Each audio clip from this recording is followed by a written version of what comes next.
Salmo de número 40, como nós acabamos de cantar e o Marconi acabou de orar, queremos ouvir a palavra do Senhor que nos fará crescer. Salmo de número 40.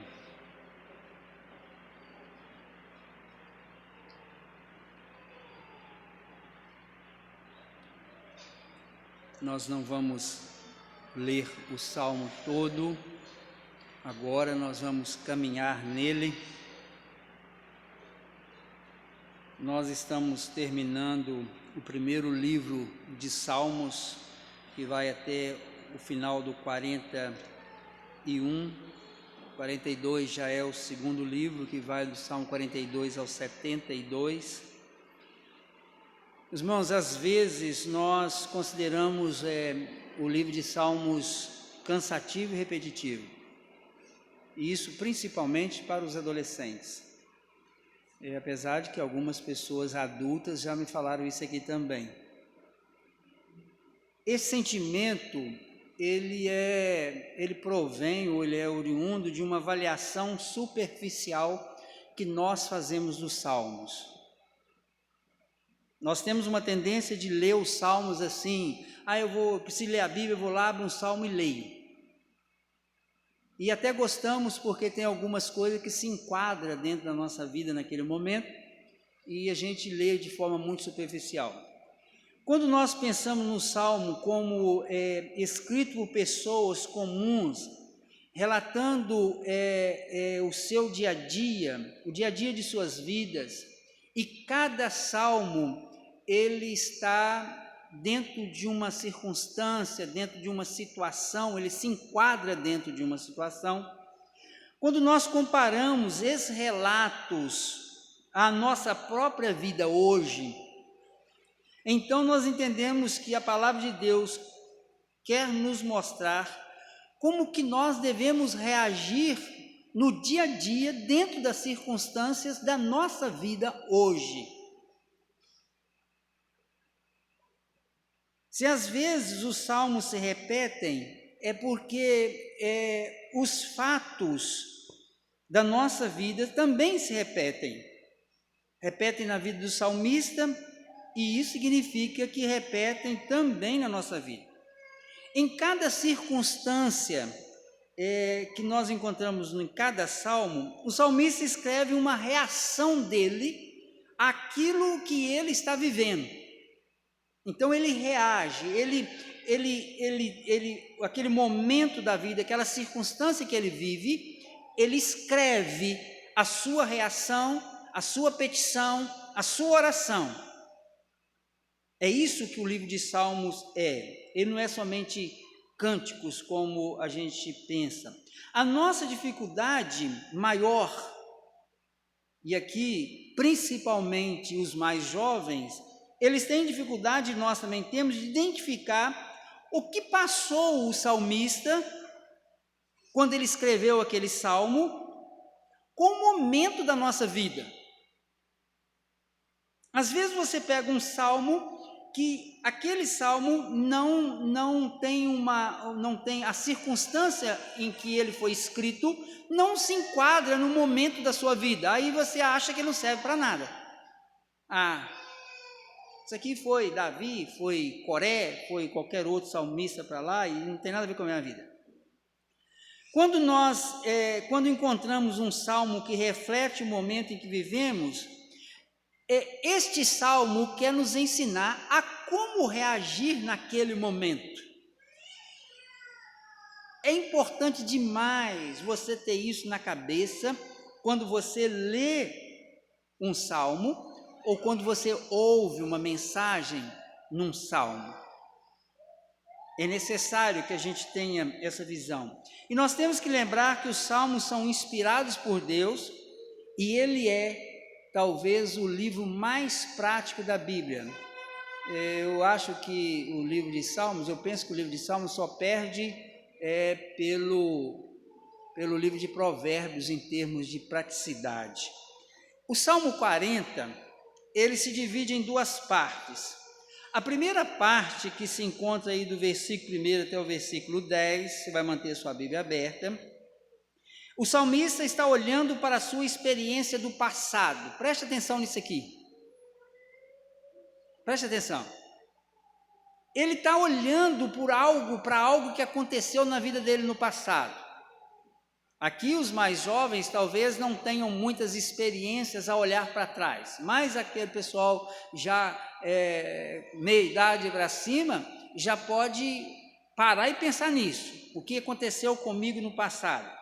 Ele não negligencia os acontecimentos do passado na sua vida, pelo contrário, ele lembra desses acontecimentos e reage diante de Deus com essas lembranças. Isso é muito comum na Bíblia, lembra do passado. Lembra do passado, não esqueça o passado. Lembra do que aconteceu no passado e com aquilo que você está lembrando no passado, você enfrenta as suas lutas, as suas angústias, as suas perseguições no dia presente. O nosso passado, ele serve de base para a nossa vida no presente. O grande problema nosso é que nós não fazemos esse exercício. Nós enfrentamos as nossas lutas no dia a dia, aqui não importa questão de idade, porque todos nós enfrentamos lutas. As crianças talvez não vão lembrar das lutas delas, mas elas têm luta. Elas têm luta para ficar quietas aqui dentro da igreja, não conseguem, choram. Elas têm luta com o pai, com a mãe, que disciplina. O adolescente tem luta com o pai e com a mãe porque não entende ele, porque acha que não entende, acha que ele manda, acha que o pai é um bobo. O idoso tem luta, hoje eu falei aqui pela manhã, das fases da vida que nós enfrentamos. Então nós precisamos de olhar os acontecimentos nossos do passado, que servem de base para as nossas lutas do presente. E a primeira parte desse salmo, ela mostra isso.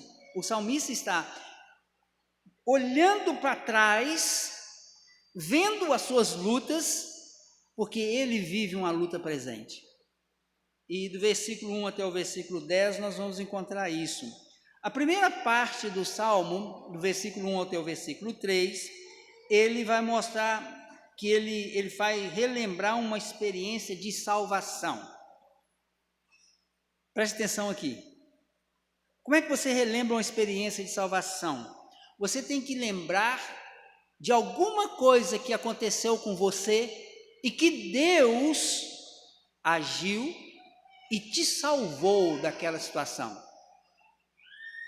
Eu não estou falando de Deus te salvar de um acidente, pode ser, mas de uma situação muitas vezes constrangedora, de uma situação de sofrimento, uma situação de dor, mas que Deus agiu. E é isso que ele vai falar aqui, vai demonstrar aqui nos versículos de 1 a 3, quando ele diz: esperei confiantemente pelo Senhor, ele se inclinou para mim e me ouviu quando clamei por socorro. Tirou-me de um poço de perdição, de um tremedal de lama, colocou-me os pés sobre uma rocha e me firmou os passos. E me pôs nos lábios um novo cântico, um hino de louvor ao nosso Deus. Muitos verão essas coisas e temerão e confiarão no Senhor. Meus irmãos, a primeira coisa que nós encontramos aqui, principalmente no versículo 1, quando o versículo 1 diz: esperei confiantemente pelo Senhor, ele está dizendo o seguinte, que a intensidade da confiança dele, ele está dizendo que na experiência dele do passado, ele teve uma provação prolongada e ele esperou confiantemente no Senhor. Ele está dizendo que dentro da luta dele do passado, o que ele fez foi esperar no Senhor. Eu esperei no Senhor. Eu esperei naquela tribulação ou naquela provação prolongada que eu tive. Eu esperei confiantemente no Senhor. A palavra confiantemente aqui, ela está envolvida com a intensidade da confiança. Ele teve uma confiança intensa, ele confiou mesmo, ele teve na luta no passado, nos momentos que ele teve, ele confiou plenamente no Senhor. Meus irmãos, aqui temos o primeiro ensinamento para nós hoje, na nossa vida. Deus não tem pressa e não se apressa em nos socorrer, mas propositalmente nos mantém em suspenso para provar a nossa fé. A primeira coisa que o salmista está dizendo aqui é isso. Deus muitas vezes mantém a gente durante um bom período, passando por problemas, por lutas, para provar, experimentar ou exercitar a minha e a sua fé. Deus nos mantém muitas vezes em momentos de lutas e tribulação, para que a gente desenvolva essa fé confiante no Senhor, para que essa intensidade de confiança em Deus aumente. Então, o salmista, quando ele está vivendo um momento de tribulação no presente, ele olha para trás e lembra, eu passei por essa e essa tribulação, lá naquela época Deus demorou a me ouvir, mas eu esperei confiantemente no Senhor e Ele me ouviu quando eu clamei por socorro. Então, se isso aconteceu no passado, o que eu devo fazer hoje é a mesma coisa, porque aquilo que funcionou no passado, funciona hoje. Pergunto, meus irmãos, se nós fazemos esse exercício de olhar para o passado e relembrar uma experiência de salvação. Ele vai dizer mais no versículo 2, ele tirou-me de um poço, de um tremedal de lama e colocou os pés sobre uma rocha. Aqui esse poço, esse tremedal de lama aqui, esse poço de perdição, a palavra aqui, lá no hebraico, ela significa uma cisterna. É como se Deus tivesse caído num fundo lamacento de uma cisterna e Deus tira ele e coloca os pés dele sobre uma rocha. Se você quiser, você pode até mesmo fazer um paralelo, apesar de que o texto não está dizendo isso, mas você pode fazer um paralelo na sua vida, quando você olha para trás e lembra da sua vida, quando você vivia num tremedal de lama do pecado. Eu gosto muito de usar esse texto para isso. Olha o que eu era há 30 anos, há 40 anos atrás, como eu vivia no mundo, e olha onde Deus me colocou hoje. Eu não sei se você faz esse tipo de análise. Olha o que eu era há um ano atrás, 2 anos atrás, 3 anos atrás, 40 anos atrás. O que eu sou hoje? De onde Deus me transportou? É isso que ele está falando. Ele está dizendo, Deus me tirou de um tremedal de lama, Deus me tirou de dentro de uma cisterna e me colocou os pés sobre uma rocha. Aqui ele está falando de luta, de provação, e eu, quando digo que você pode fazer uma análise da sua vida com relação à sua vida espiritual, estou indo além do que o texto diz, porque você pode fazer essa análise de onde Deus te tirou e aonde Deus te colocou os pés sobre uma rocha, e essa rocha para nós é Jesus, a pedra angular. Então, dentro dessa experiência do passado, ele lembra de onde Deus o tirou e aonde Deus o colocou. E esse ato dele lembrar da confiança que ele teve, de onde Deus tirou e aonde Deus o colocou, acontece um fato. O versículo 3 diz, e me pôs nos lábios um novo cântico. As pessoas acham que isso aqui é um cântico novo, um novo cântico no sentido que ele cantava um cântico velho, agora ele está cantando um cântico novo. Não é isso. Na verdade, ele está dizendo que Deus colocou nele uma perspectiva, um novo estado de espírito. Ao invés dele ficar reclamando das suas provações, ao invés dele ficar reclamando dos seus problemas, das suas dificuldades, ele passa a louvar o Senhor. Quando ele diz, o Senhor me pôs no lábio um novo cântico, um hino de louvor ao nosso Deus. O que ele está dizendo para nós? Ele está dizendo o seguinte: olhe para aquilo que Deus fez para você, pare de reclamar e tenha um novo cântico no coração, um cântico de louvor, um cântico de agradecimento. Na liturgia nós lemos Tessalonicenses capítulo 5, e o Guilherme, sem saber que eu ia falar isso aqui, ele deu ênfase no versículo 18, quando o versículo 18 diz, em tudo dai graças, porque essa é a vontade de Deus para conosco. Cantar, meus irmãos, uma canção de louvor, um cântico novo, é você dar graças a Deus por tudo aquilo que Deus faz por você. E lembrar muito de Romanos capítulo 8, quando a palavra do Senhor nos diz que todas as coisas cooperam para o bem daqueles que amam a Deus. Quando diz todas, é todas mesmo. São as lutas, as provações, são as vitórias, são os momentos felizes ou os momentos tristes, mas todas as coisas cooperam para o bem daqueles que amam a Deus. E muitas das vezes nós não entendemos todas as coisas.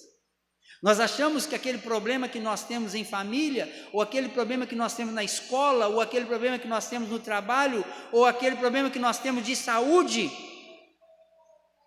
não coopera para o meu bem, mas coopera.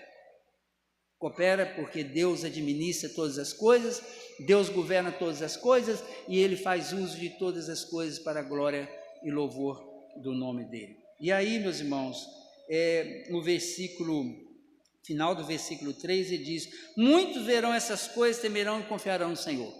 Aqui nós vamos ver um dos primeiro caráter missionário dessa ação de Deus. Ele está dizendo que ele olhou para trás e disse, muitos verão o que aconteceu comigo, como Deus me libertou, eles verão, temerão e confiarão no Senhor. Meus irmãos, quando nós glorificamos a Deus naquilo que Deus fez por nós, muitos veem e passam a temer o Senhor, porque vê o que Deus faz na nossa vida. E aí, pessoas que buscam a Deus apenas para suprir as suas necessidades, que não experimentam essa experiência do passado de Deus agindo na sua vida, ela não tem essa oportunidade de anunciar o que Deus fez por ela. E dentro dessa experiência do passado, primeiro ele relembra a sua experiência de salvação. Deus salvou ele de alguma coisa, tirou ele de um tremedal de lama e colocou ele sobre uma pedra. Ele louva o Senhor por isso, e aí ele começa a relatar a proteção que Deus teve na vida dele. Irmãos, por que eu digo que muitas vezes o salmo é cansativo para nós? Porque nós não paramos para aplicar na vida. Ele lembra da experiência que teve do passado, relembra a experiência da salvação, Deus agiu aqui, me salvou, e ele passa a relatar a proteção que Deus deu a ele. Quando ele vai dizer no versículo 4, bem-aventurado o homem que põe no Senhor a sua confiança, não pende para os arrogantes, nem para os afeiçoados à mentira. Ele vai dizer que é privilegiado, essa é a expressão que está aqui quando ele diz bem-aventurado, é privilegiado a pessoa que confia no Senhor e não tende para a ilusão de soluções providas pelo mundo. É o que ele está dizendo, bem-aventurado o homem que põe no Senhor a sua confiança e não pende para os arrogantes. Olha o ensinamento que ele está dando aqui. Nas suas lutas, nos seus problemas, muitas vezes, dentro da sua família, dentro da sua casa, com esposa, com mãe, com pai, no trabalho, você tem que, é privilégio aqueles que confiam no Senhor e que não tendem para uma ilusão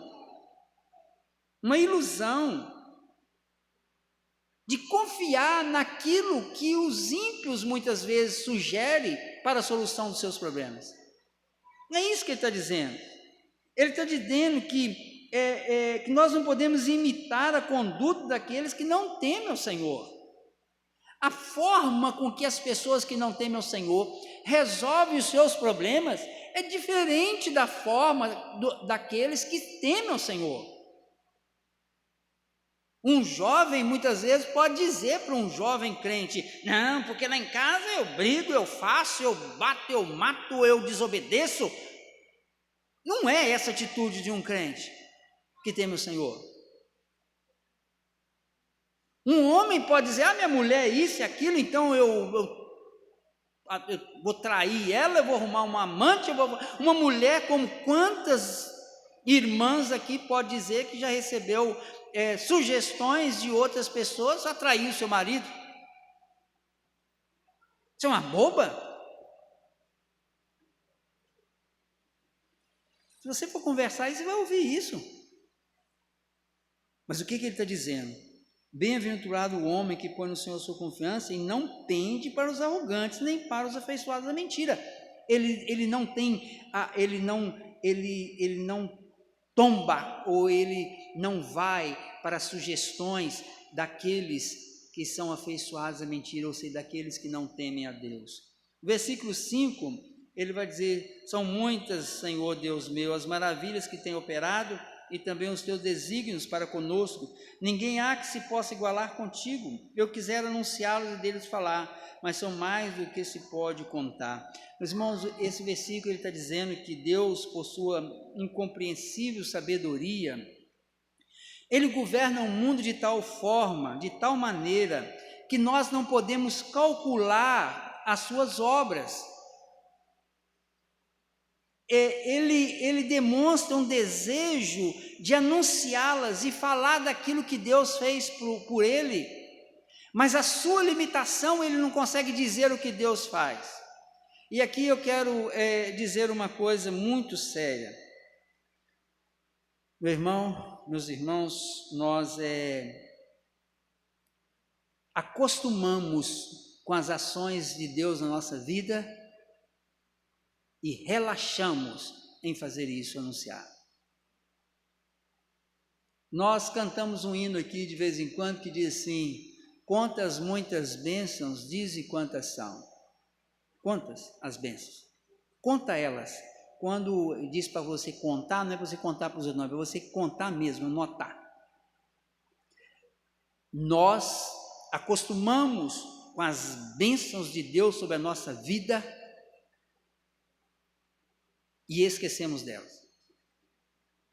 Há poucos dias eu e mais Aziz estávamos conversando, foi na viagem, nós estávamos viajando, conversando, e aí Aziz usou uma expressão, diz assim: nós olhando o problema das outras pessoas, nós temos que agradecer a Deus que nós não temos problemas. Irmãos, essa é uma forma que você tem de contar as bênçãos. Conta as bênçãos. Você muitas vezes está dentro da sua casa, você se alimenta, você tem onde morar, você tem uma cama, você trabalha, você estuda, você não tem um problema mental, você não está aí em cima de uma cama, atrofiado, morrendo, você não tem um filho num estado, como é que chama aquela doença? Eva, sei lá, uma degenerativa. Minha mãe veio me contar uma história do irmão dela, que está com 80 e poucos anos, e eles estão tendo que tomar conta dele porque ele está querendo se matar. Ele não é cristão. Ele quer se matar porque o filho dele mais velho está com uma doença degenerativa, e o menino hoje, e não é menino não, é um rapaz já, ele é homem já formado, Tarcisinho, né? Ele está numa situação que não mexe mais nada, fica em cima de uma cama.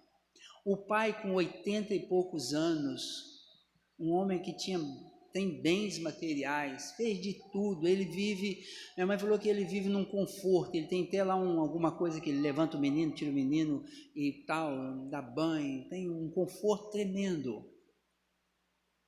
Mas o pai quer se matar porque não quer ver o filho morrendo daquela forma. Nem o pai consegue morrer, nem o filho morre. Minha mãe me contando aquilo, eu não falei nada com ela, mas eu fiquei pensando, meu Deus, muito obrigado. Muito obrigado, porque eu posso ver minhas filhas, eu posso ver meus netos. Meus irmãos, olha o que o salmista está dizendo. São muitas, Senhor, Deus meu, as maravilhas que tem operado e os teus desígnios para conosco. Ninguém há que se possa igualar contigo. As maravilhas que Deus opera muitas vezes na nossa igreja, como igreja, na nossa família. O que nós podemos dizer aqui de sofrimento, de dor? Nós podemos ir ali visitar a irmã Isolina e ver ela lá em cima da cama, numa situação não muito agradável, mas ali tem uma mulher que está em cima de uma cama, já com 80 e qualquer coisa, mas que serviu ao Senhor e que naquela situação dela, se você cantar um hino perto dela, ela ainda está lá firme, glória a Deus, louvado seja o Senhor. Consequência natural da vida. Consequência natural da vida. Meus irmãos, o salmista está dizendo para você olhar para trás e ver que Deus tem abençoado a sua vida. Deus tem abençoado a sua vida. Deus tem sido misericordioso com a sua vida. É isso que ele está dizendo. E isso tem que servir de base para a nossa luta presente. Terceira coisa que ele coloca aqui nessa primeira parte, ele lista o que o Senhor deseja e expressa compromisso com sua lei. Versículo 6 até o versículo 8, ele vai dizer: sacrifícios e ofertas não quiseste, abriste os meus ouvidos, holocaustos e ofertas pelo pecado não requeres. Ele está fazendo aqui uma hipérbole. Quando ele diz que o Senhor não requer sacrifício, o Senhor requeria sacrifício sim. Isso está nas leis, lá no Levítico. Ele chega a citar aqui holocaustos, ofertas pelo pecado. Ele chega a citar o sacrifício que Deus exigia na lei. Mas o que ele está dizendo é que o que o Senhor mais deseja é um coração de retidão e obediente a Ele.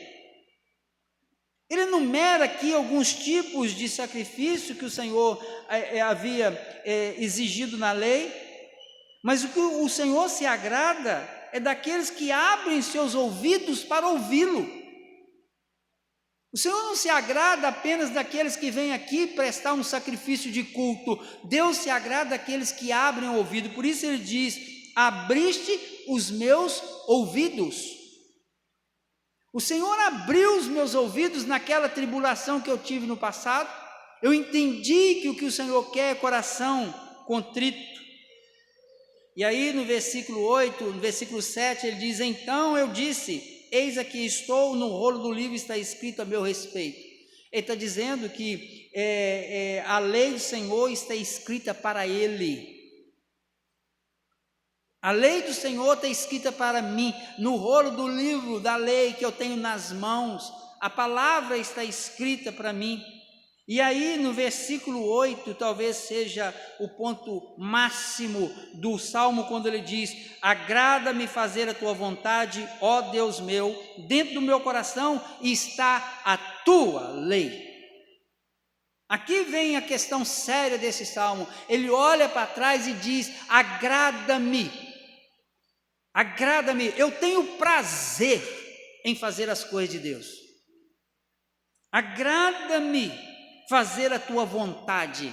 Aí você vai lembrar de Romanos capítulo 12, versículo 2, quando a palavra do Senhor vai dizer que a vontade do Senhor é boa, agradável e perfeita. O salmo é cansativo. É cansativo porque ele está dizendo que na prática você tem que se agradar da vontade de Deus na sua vida. E se a vontade de Deus na sua vida é que você passe por uma tribulação, você tem que se agradar dessa vontade de Deus.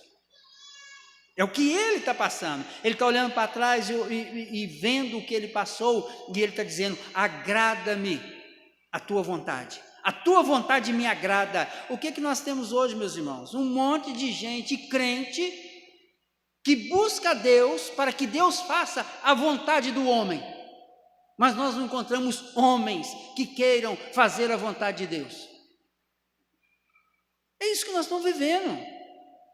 Senhor, abençoa os meus projetos. Senhor, abençoa que eu faça isso. Senhor, abençoa que eu case com fulano, que eu case com fulana, que eu consiga isso. Tem gente até: Senhor, abençoa que eu ganhe na loteria.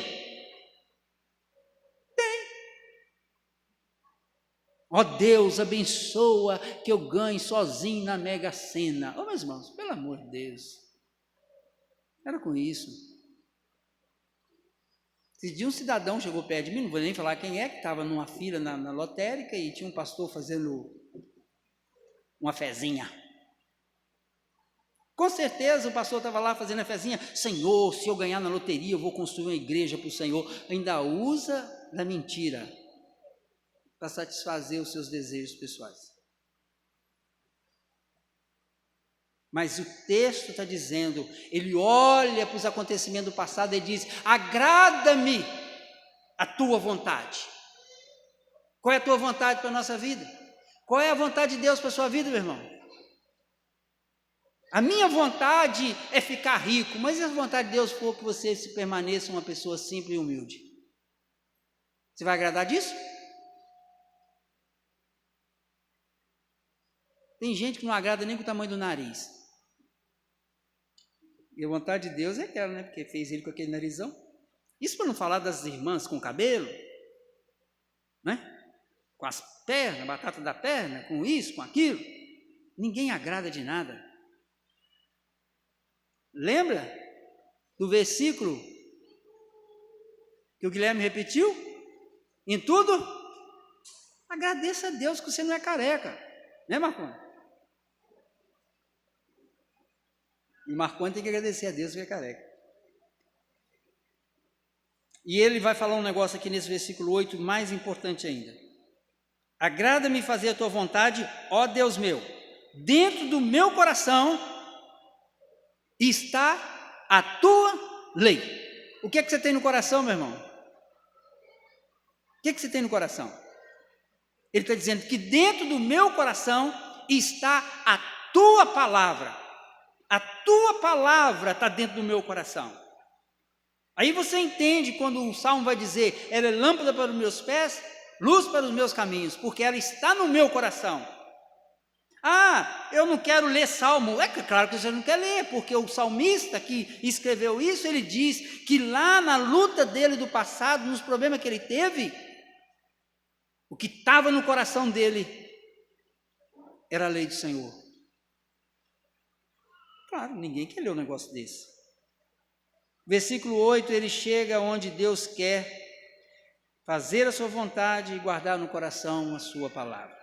E o versículo 9 e 10, ele vai terminar a primeira parte quando ele mostra disposição de declarar a salvação do Senhor. Quando ele diz no versículo 9: proclamei as boas novas de justiça na grande congregação, jamais cerrei os lábios, tu sabes, Senhor. Não ocultei no coração a tua justiça, proclamei a tua fidelidade e a tua salvação, não escondi da grande congregação a tua graça e a tua verdade. Ele demonstra aqui uma disposição de anunciar e declarar a salvação do Senhor. Ele encerra essa primeira parte do salmo declarando a sua disposição de fazer o que o Senhor quer que todos nós façamos, que nós anunciamos o Senhor. Esse é um grande problema que nós estamos tendo como igreja hoje. Nós queremos anunciar o que Deus fez por nós, mas nós não queremos anunciar o que Deus faz, o que Deus é. Nós não queremos nem mesmo convidar as pessoas para vir assistir um culto. Quanto mais falar da salvação e da graça do Senhor.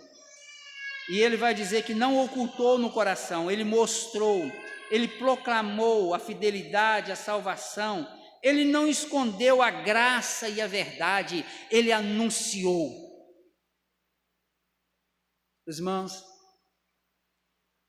infelizmente, nós temos que admitir que a grande maioria das pessoas que se dizem crente hoje são crentes dentro de igreja,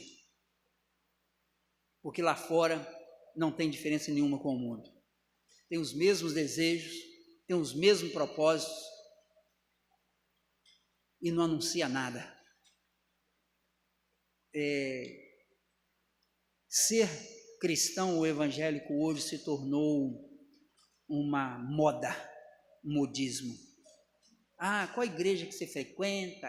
Igreja. E ele diz claramente nesse texto que ele anunciava, não escondia da grande congregação a graça de Deus, a verdade de Deus, ele falava, ele anunciava. Então, em toda a sua experiência do passado, esses 4 pontos ele estabelece aqui quando ele vai mostrar para nós que ele relembra da salvação que Deus fez para ele, ele mostra a sua disposição em declarar, ele lista que o Senhor deseja e espera dele, ele tem a palavra no coração, ele vive tudo isso. Aí ele vai começar no versículo 11. Lembre de uma coisa, ele está se referindo ao seu passado, ao que ele passou e como ele vivia e como ele era. Agora no versículo 11 ele dá uma guinada, do versículo 11 até o versículo 17 ele vai falar dos problemas dele presente. Ao começar no versículo 11 ele vai falar que Deus é fiel e misericordioso, ele vai falar do amor de Deus, quando ele diz, não retenhas de mim, Senhor, as tuas misericórdias, guardem-me sempre a tua graça e a tua verdade. Ou seja, na luta presente, o salmista inicia falando da misericórdia que ele tanto necessitava e mais uma vez ele demonstra sua confiança na graça de Deus. No versículo 12, ele vai fazer uma coisa que nós muitas vezes não fazemos. Ele diz no versículo 12, não tem conta os males que me cercam. As minhas iniquidades me alcançaram, tantas que me impedem a vista. São mais numerosas que os cabelos de minha cabeça e o coração me desfalece. Meus irmãos, aqui ele está dizendo, mostrando para nós a sinceridade dele.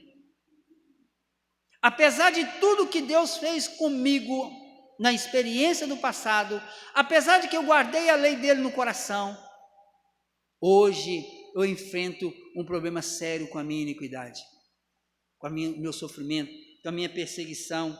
Ele pede ao Senhor no versículo 13 até o versículo 15, que Deus o livre dos seus inimigos. O que ele está dizendo no versículo 13 e no 15, até o 15, 13, 14 e 15, é que nós não podemos lutar, meus irmãos, nas nossas lutas diárias, no presente, com as nossas próprias forças. Você não consegue vencer as suas lutas pelas suas próprias forças. Você não consegue vencer a sua iniquidade lutando contra o seu pecado. Você tem que lutar contra o seu pecado, mas confiado na força de quem? Do Senhor. O Senhor é o único que pode te dar vitória. O Senhor é o único que pode realmente trabalhar na sua vida. Davi descreve tudo que eles faziam, seus inimigos faziam com ele. Ele vai descrever isso aí no versículo 13. Praze-te, Senhor, em livrar-me, dá-te pressa, Senhor, em socorrer-me. Sejam envergonhados e cobertos de vexames que demandam a vida. Tornem atrás e cubram-se de ignomínios que comprazem no meu mal. Então ele está vivendo isso. Ele está vivendo isso. ele está vivendo uma luta, ele está vivendo uma dificuldade. E aqui ele faz uma coisa que nós não gostamos de fazer. Ele é sincero diante de Deus. Ele é sincero. Na sua luta presente, meu irmão e minha irmã, você tem que ser sincero diante de Deus. Você tem que chegar diante do Senhor e ser sincero, ser sincera diante de Deus. Senhor, eu estou enfrentando luta assim, assim. Eu enfrento problema com a minha família, eu enfrento problema na escola, eu enfrento problema na igreja, no meu trabalho. O meu problema é esse. Não esqueça de enumerar as suas iniquidades e os seus pecados, porque eles estão embutidos em todos os problemas da sua vida. Problemas que muitas vezes nós encontramos nas fases da nossa vida, no casamento, e a gente às vezes não é sincero em falar isso com o Senhor. E o versículo 16, 17, ele vai encerrar o Salmo quando ele diz: folgue e em ti se rejubilem todos que te buscam, os que amam a tua salvação digam sempre: o Senhor seja magnificado. Eu sou pobre e necessitado, porém o Senhor cuida de mim. Tu és o meu amparo e o meu libertador. Não te detenhas, ó Deus meu. Irmãos, aquele que é ímpio, que é insensato, não sabe nada disso. Ele diz que todos que procuram ao Senhor se regozijarão. Buscam, amam e engrandecem o Senhor. Reconhece humildemente a sua fraqueza. Quando ele fala que sou pobre e necessitado, ele não está falando de necessidade financeira e pobreza financeira. Ele era o rei. Ele era o rei. Ele morreu rei. Ele morreu no palácio. Mas ele diz: eu sou pobre e necessitado. Aqueles que buscam, amam e engrandecem o Senhor. Ele reconhece humildemente a sua fraqueza, sabe que Deus cuida dele, que o Senhor é seu amparo. Que o Senhor é o seu amparo. Ele diz isso aqui no final do Salmo, e ele está dando a nós uma informação muito importante, que aqueles que buscam o Senhor se rejubilam nele. Eu quero encerrar dizendo o seguinte: o insensato, meus irmãos, não sabe nada disso. Ele não sabe fazer essas comparações do passado com o presente, ele não sabe fazer essa análise espiritual. Aqueles que foram escolhidos pelo Senhor, comprados com um preço de sangue, que foi derramado na cruz do Calvário, só esses podem enfrentar suas lutas agradecendo a Deus pelas vitórias passadas e confiando nele nas lutas presentes. Aquele que deu a vida dele no Calvário, por mim e por você, ele não te abandona, não importa a luta que você viva. Viva crendo nisso. Olhe para aquilo que ele fez para você no passado, e que as medidas do que Deus fez no passado na sua vida sejam as medidas mínimas para que ele possa fazer hoje e no futuro.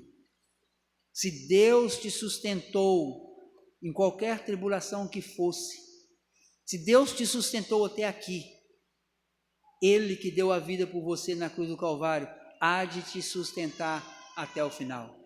Porque Ele diz: aquele que vem a mim, de maneira alguma o lançarei fora. Ele peleja por nós, Ele é a nossa força, Ele é a nossa luta. Não se esqueça, olhe para o passado, o que Deus fez na sua vida, saiba que Ele continuará fazendo para a glória do nome dEle e para louvor do nome dEle.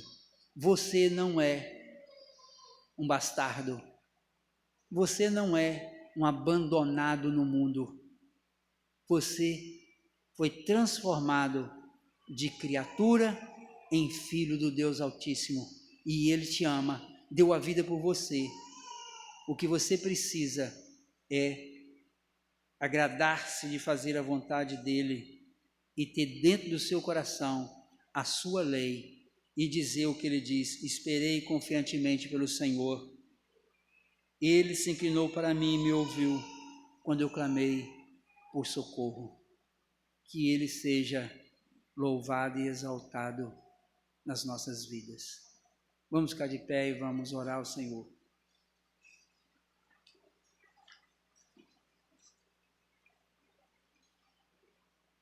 Pai querido, nós queremos lhe agradecer, porque somos, ó Pai, um povo que enfrenta suas lutas, mas pode sim contar as vitórias, pode contar as vezes em que o Senhor foi misericordioso para conosco. O Senhor tem sido misericordioso, o Senhor tem trabalhado nas nossas vidas, o Senhor tem sustentado a tua igreja.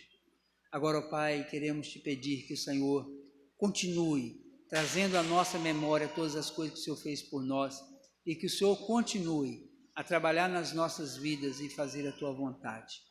Nós te louvamos, te agradecemos pela tua palavra e te pedimos que o Senhor nos leve com a tua bênção. Que a graça do nosso Senhor e Salvador Jesus Cristo, que morreu na cruz do Calvário por nós, o amor do nosso Deus e Pai que nos escolheu antes da fundação do mundo, a direção e unção do Espírito esteja sobre cada um de vós e sobre todo o povo de Deus espalhado sobre a terra, hoje e para todo sempre. Amém.